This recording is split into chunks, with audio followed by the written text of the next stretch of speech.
سورۃ الفاتحہ پہلا پیریڈ ہمارا قرآن پاک کا لفظی ترجمہ اور با محاورہ ترجمہ، اور انشاءاللہ آپ یہ جو ہمارا کورس ہے اس میں سب سے پہلے ہم نے اس کو ڈیوائیڈ کیا ہے، تقسیم کیا ہے تین ماہ کے اندر۔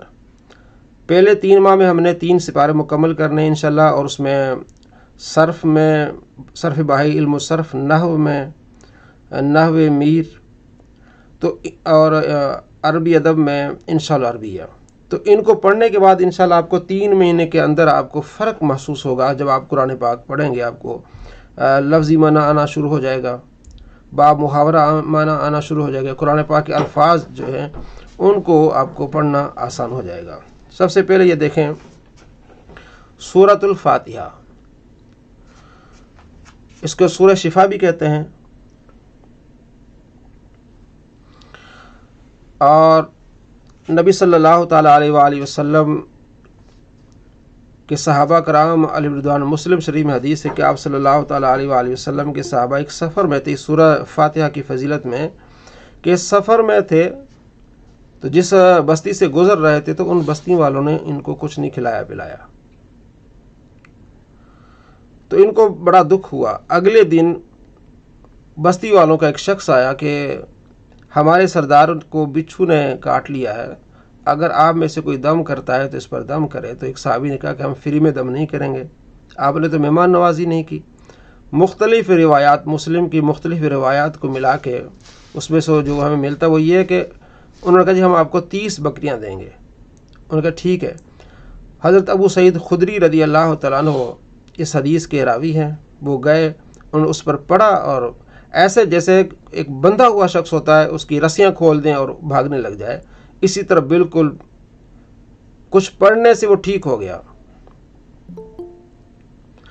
تو وہ 30 بکریاں لے کے آ گیا، ساتھیوں کو کہا بھی اب کریں ناشتہ، کھائیں پئیں۔ انہوں نے کہا جی پتہ نہیں حلال ہے کہ حرام ہے، نبی صلی اللہ تعالیٰ علیہ وآلہ وسلم کی بارگاہ میں لے جائیں گے، آپ علیہ السلام نے بتایا تو ہم کھائیں گے، اگر آپ نے انکار کیا تو نہیں کھائیں گے۔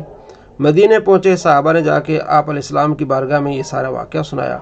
آپ صلی اللہ تعالیٰ علیہ وآلہ وسلم نے اس صحابی کو بلایا، فرمایا بتاؤ تو میں نے کیا کیا؟ اس نے کہا جی میں نے سورہ فاتحہ پڑھی، اللہ نے شفا دی۔ تو آپ علیہ السلام مسکرائے، فرمایا کھاؤ اور اس میں میرا حصہ بھی ہے، وہ بھی لے آؤ۔ تو اس کو سورہ شفا بھی کہتے ہیں، اس لیے کہ اس کو پڑھنے سے شفا حاصل ہوتی ہے۔ تو سورہ فاتحہ نماز میں پڑھی جاتی ہے، نماز میں سورہ فاتحہ پڑھنا واجب ہے۔ اگر امام کے پیچھے ہیں تو یہ امام کی قرأت مقتدی کی قرأت ہے۔ تو بسم اللہ الرحمن الرحیم، بسم نام، شروع نام سے، کس کے؟ اللہ کے، نہایت الرحمن نہایت مہربان، الرحیم رحمت والا، یعنی اللہ کے نام سے شروع جو نہایت مہربان رحمت والا ہے۔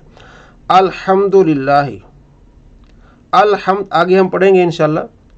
حمد کے معنی ہوتے تعریف ہے، الف لام یہ استغراق کا آ گیا، تو تمام تعریفیں، الحمد تمام تعریفیں، للہ اللہ کے لیے، رب العالمین رب پالنے والا، العالمین جہان کو، عالم کہتے ہیں جہان کو، اور عالم کہتے ہیں جاننے والوں کو۔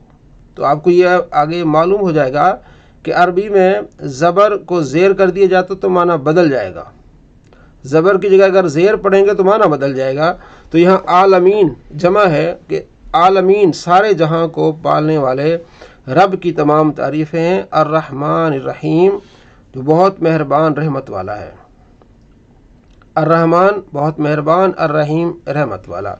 مالکی، مالک یوم الدین، یوم دن یعنی روز، الدین جزا و بدلہ، یعنی قیامت کا مالک۔ ہمارا ایمان ہے کہ اللہ تبارک و تعالی قیامت کا مالک ہے۔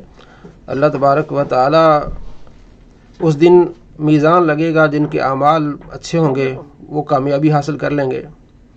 ایاک نعبد، یہ ایاک خاص، یہ آگے ہم پڑھیں گے نحو میر میں، اس کو پڑھیں گے ہم۔ تو ایاک جو ضمیر ہے خاص، نعبد ہم تیری عبادت کرتے ہیں، و ایاک اور بالخصوص خاص تجھ ہی سے نستعین مدد چاہتے ہیں، یعنی تجھ ہی تیری عبادت کرتے ہیں اور تجھ ہی سے مدد چاہتے ہیں۔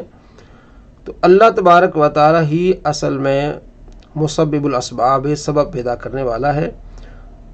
ہاں کسی سے اگر مدد لیتے ہیں تو اس کو یہ سمجھتے ہیں کہ ہاں یہ اللہ کی عطا سے عطا کرے گا، یا نبی صلی اللہ تعالیٰ علیہ وآلہ وسلم کا وسیلہ لیتے ہیں۔ آپ علیہ السلام نے 1385 نمبر حدیث ابن ماجہ میں آپ صلی اللہ تعالیٰ علیہ وآلہ وسلم نے اپنا وسیلہ سکھایا ہے صحابی کو۔ ابن ماجہ حدیث نمبر 1385، آپ علیہ السلام کی بارگاہ میں صحابی آتے ہیں، عرض کرتے ہیں یا رسول اللہ صلی اللہ علیہ وسلم میری بینائی چلی گئی ہے، آپ میرے لیے دعا کریں، اللہ میری بینائی لٹا دے۔ تو آپ علیہ السلام فرمایا اگر تم صبر کرو تو یہ بہتر ہے۔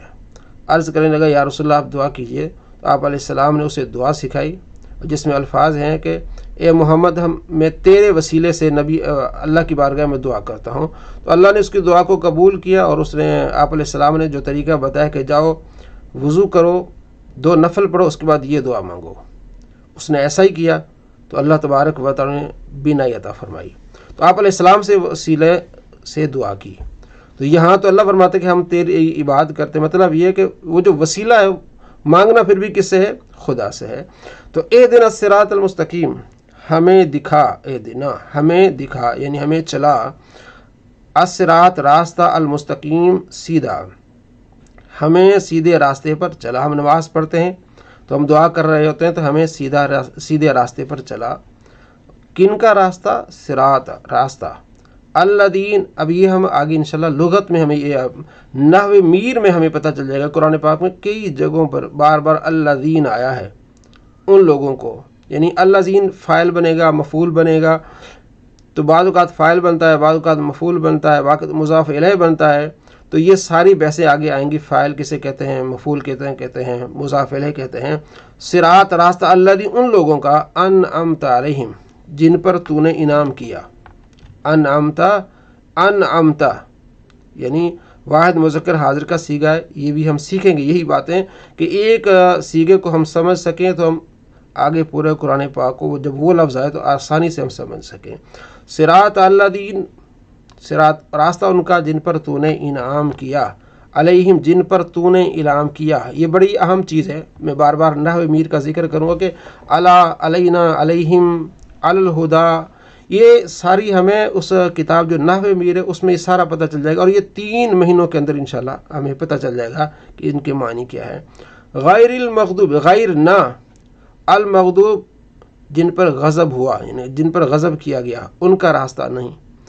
غیر المغضوب علیہم ان پر جن پر غضب ہوا، نہ کہ ان کا راستہ جن پر غضب ہوا، ولا الضالین نہ ان کا راستہ، پیچھے یہ معطوف اور معطوف علیہ ہے، اور نہ بہکے ہوئے گمراہوں کا راستہ، کہ ہمیں سیدھے راستے پر چلا ان کے راستے پر جن پر تو نے انعام کیا ہے، انعام یافتہ۔ وہ سورہ ایک اور قرآن پاک میں آیت میں آتا ہے انعم اللہ علیہم من النبیین، کن پر اللہ نے انعام کیا؟ نبیوں پر، والصدیقین، صدیقین، والشہداء، شہداء، والصالحین اور نیک لوگوں پر، وحسن اولئک رفیقا ان کی سنگت کتنی اچھی ہے۔ تو یہ سورہ فاتحہ مکمل ہوئی جس کا لفظی ترجمہ آپ سنا اور با محاورہ ترجمہ آپ نے سنا۔